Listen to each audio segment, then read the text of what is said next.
Kemana orang-orang kaya?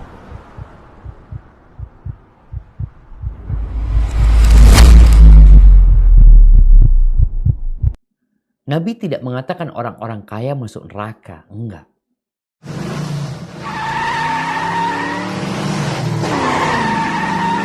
Beliau mengatakan faida ashabul jaddi mahbusun. Orang-orang yang kaya itu tertahan. Mereka tertahan. Belum masuk surga. Kenapa? Karena ada hisab yang harus dijalanin. Jadi kalau bicara orang miskin ini, apa yang mau dihisab? Mati nggak ninggalin apa-apa.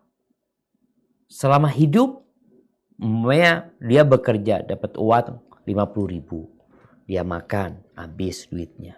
Orang-orang kaya duitnya banyak, asetnya banyak, usahanya banyak. Sehingga ada banyak hal yang harus dia pertanggungjawabkan. Kalau sekarang bicara, ingat bukan orang-orang kaya masuk neraka ya. Tapi orang-orang kaya tertahan. Namun memang kekayaan itu kadangkala membuat orang jadi sombong. Sampai-sampai Allah mengatakan innal insana la yatgha ar-ra'ahu istaghna. Manusia itu benar-benar melampaui batasan. Kapan? Ketika dia merasa dirinya gak butuh.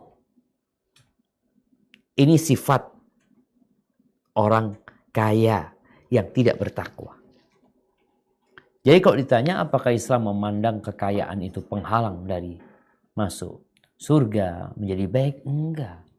Sahabat-sahabat Nabi kaya. Yang dijamin masuk surga kaya-kaya mereka.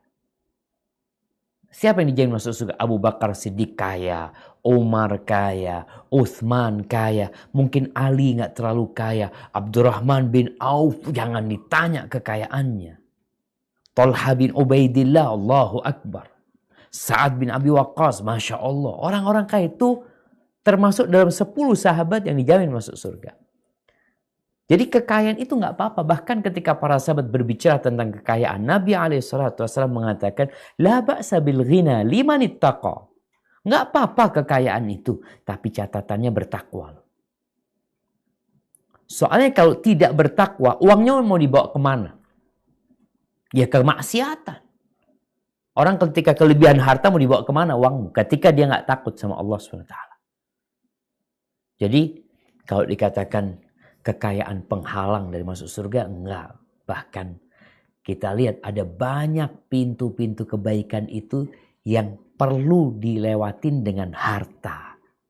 Contohnya ibadah umroh, ibadah haji, memberikan santunan kepada fakir miskin, bangun masjid, bikin jalan, bikin sekolahan, bikin pesantren.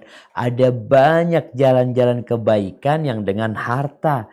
Yang bahkan membuat sahabat-sahabat yang miskin di masa Nabi SAW itu mereka jadi ghibtah. Mereka jadi iri dalam kebaikan. Sampai mereka mengatakan, ya Rasulullah, itu orang-orang Ansor memborong pahala semuanya dibawa sama mereka. Kata Nabi gimana? Katanya.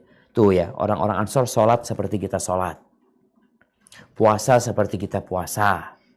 Cuma yang melebihkan mereka bisa sodakoh, kita nggak bisa sodakoh.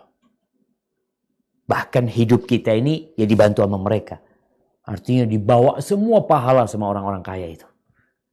Lalu Nabi mengajarkan amalan kepada mereka. Untuk baca subhanallah, alhamdulillah, wa la ilaha illallah, Allahu Akbar. Ternyata orang-orang Ansor mengamalkan juga. Para sahabat mengeluh, ya Rasulullah, sekarang orang-orang Ansor tahu amalan itu diamalkan juga sama mereka. Artinya tetap orang kaya itu ada nilai lebihnya yang tidak bisa dilakukan oleh orang miskin. Maka Nabi SAW mengatakan, dzalika fadlullah yu'tihi man yasha. Itu keutamaan dari Allah, karunia Allah yang Allah berikan kepada siapa yang Allah kehendaki.